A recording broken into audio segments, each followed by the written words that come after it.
Hi, this is Dennis with Second Chance Tackle. Today we're going to take on a project that I've had in midstream.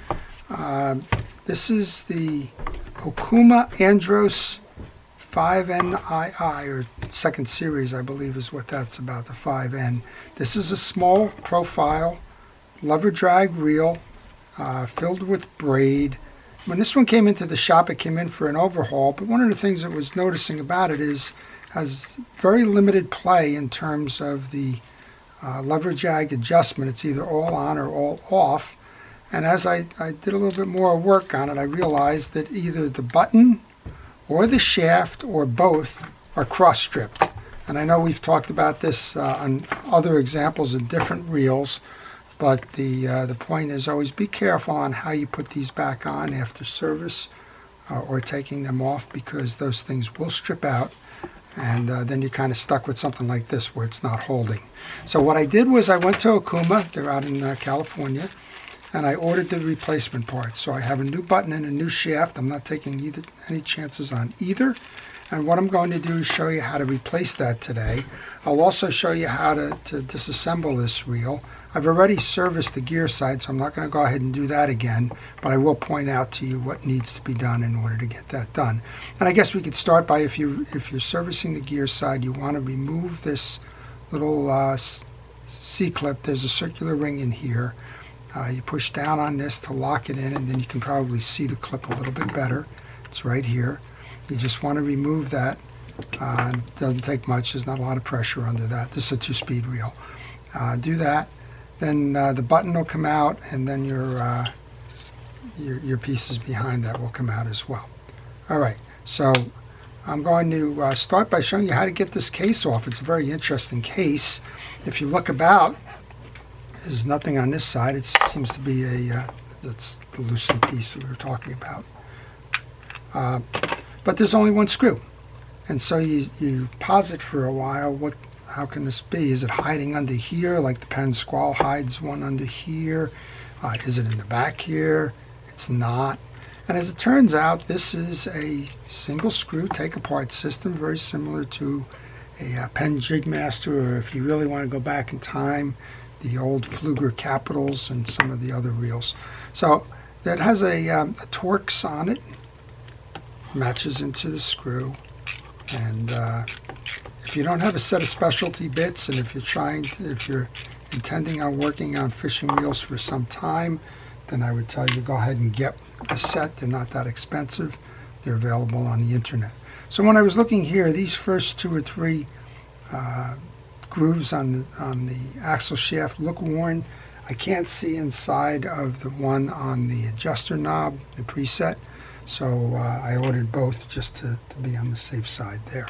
Okay, once you pull that screw, then you just want to grab your side plate and turn, just like that, and pull off. And here's your setup for the back end. This is your pressure plate, the ball bearing. This can come out. I'm not going to take it out at the moment, but it can come out, and then you have your main gear behind here, and your anti-reverse dogs and the like. But as I mentioned, this has already been serviced, so I'm not going to fret over that. You can see that there's a lot of scarring going on this axle here, and that's my guess, is that it was the axle shaft, but it could be that it's the adjuster. So we're going to show you how to take that off as part of this. Now, if you have this reel and you're servicing this reel, then you want to take this off anyway, because that's going to be a part of your regular maintenance. Take pictures along the way here. There's a sequence to all of these, and if you get the sequence wrong, you could be in trouble. So there's a spring that sits on our axle shaft that comes off first. Now I'm going to come to the back side of this. I'm going to remove the retainer ring. The retainer ring has 2 Phillips head screws in it.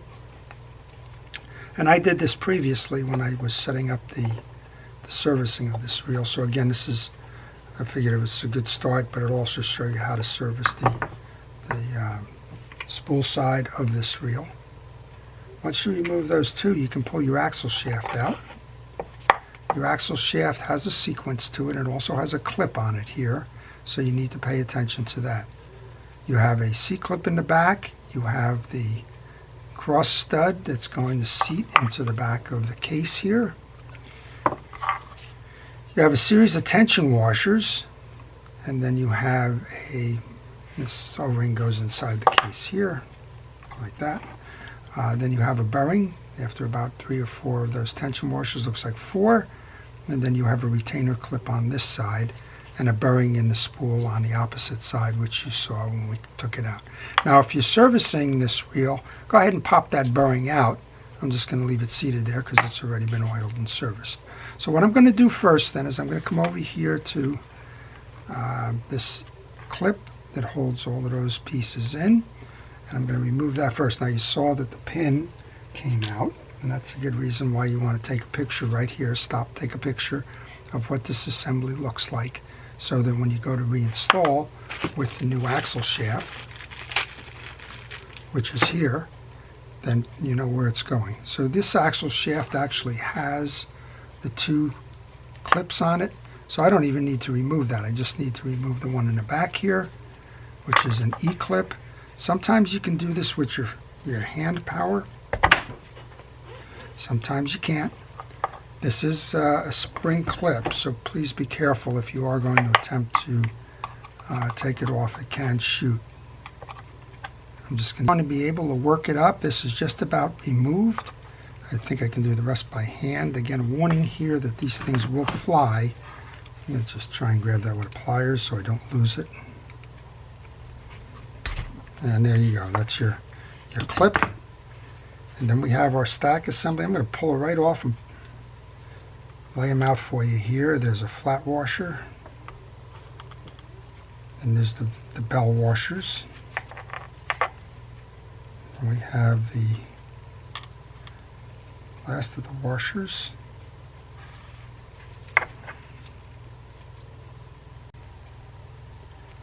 Okay, so now it's time to reinstall. We have the new axle shaft.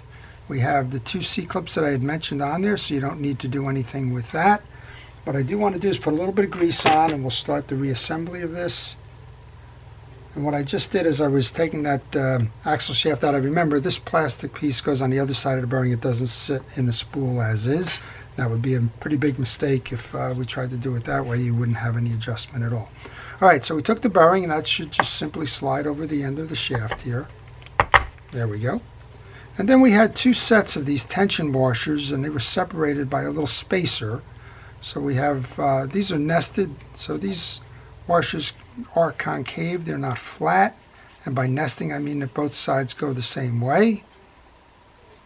They were facing up, and we had this little spacer washer in the middle.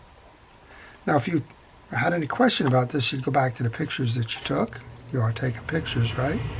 And you would just verify that that's kind of the way they go. Alright, so then that little spacer went, and then the other ones were nested in the opposite direction. And these deliver the tension that you get in terms of drag adjustment. So you can alternate these. You can put them in a couple of different ways to increase or decrease the variability of that or sensitivity of that.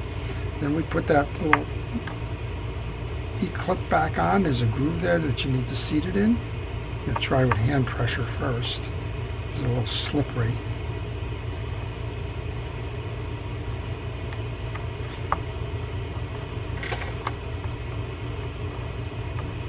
Okay, and we were able to get that in with the hand pressure, so that's wonderful. Okay, so we have that done.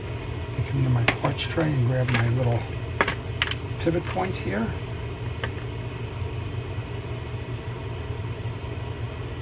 And that forms a T. When you put it through the hole, it floats. And again, that's going to nest itself in that little slot there.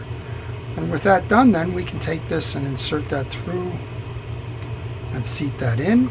And then that little black piece that I initially said goes in the cavity, it does go in the cavity, but it goes on the other side. And I just remembered that as I was restacking this. And I can grab that little collar that holds the assembly down.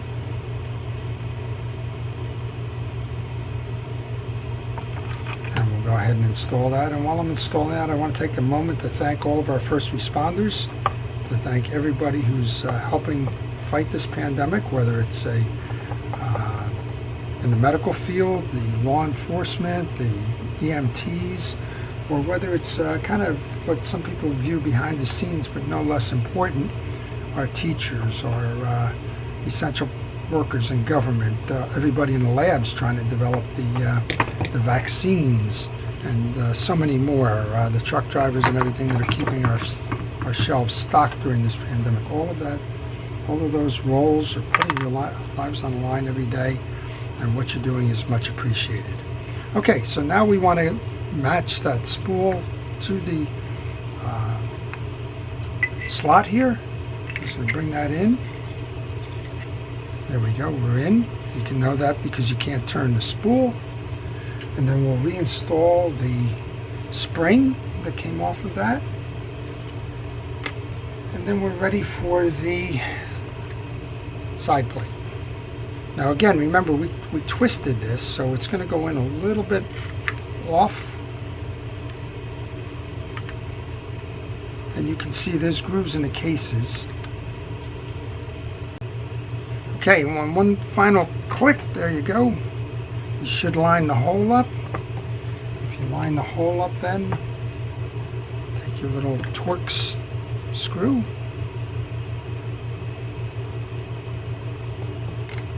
I'm going to reset my screwdriver there. So I like this. It's a little mechanic screwdriver, but you can actually use it by hand, turning on that cross-hatched area if you like, as opposed to using the knob, and then just finish it down. Okay, we should be to the point now where we're going to reinstall the other piece, which is the preset.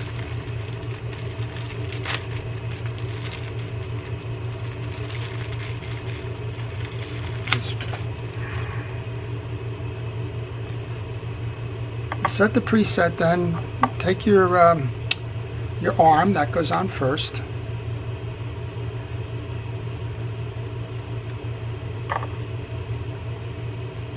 And then we have our preset button.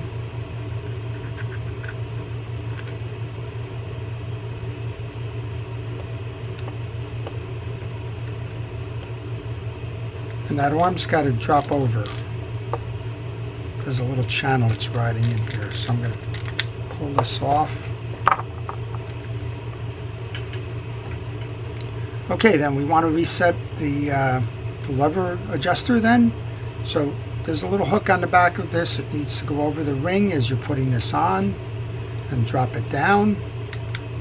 And on this one, I don't think it matters where it is, but you do want to next nest your free spool pre-tensioner.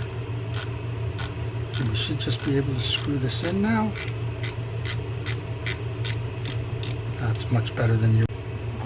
Okay, so you put the button on, flip your arm over to free spool, make sure that it's spinning free, and then you can do the adjustments. You can tighten this first. When you do that, because we've already tightened this a little bit, bring it up and see where the strike is, and that's pretty strong right there. I like to set it so that I have a little bit of throw on the second strike for full. Yeah, I pretty much got that lucky the first time. So there you go. And then bring it back down and make sure you still have the free spool. So this is a nice little reel, and it's the Okuma Andros series. It's the 5N. I'm not sure if it's 5NII or just the second series in the 5N. It has 6 ball bearings, and it's got a looks like 3.6 to 1 at the low gear. It's a 2-speed, and a 6.4 to 1 on the high gear. So it's a nice reel overall. So I hope you've enjoyed that. If you did, please like it. If you want to see more of these, please subscribe. Thank you to all of the subscribers that have put me over the 10,000 mark. Next up is 11, and hopefully sooner rather than later with that. And if you have a question, please leave it in the comments, whether it's about this reel or maybe you're stuck on another reel, or just have a fishing reel question in general. I'll try and respond to that for you. And finally, if you have a reel that needs to be serviced, well, I do that by mail, and you can contact me at my email that follows on the business card, and I'll be happy to provide you with the information regarding the reel servicing. So I hope you've enjoyed it. This is Dennis with Second Chance Tackle. Have a great day.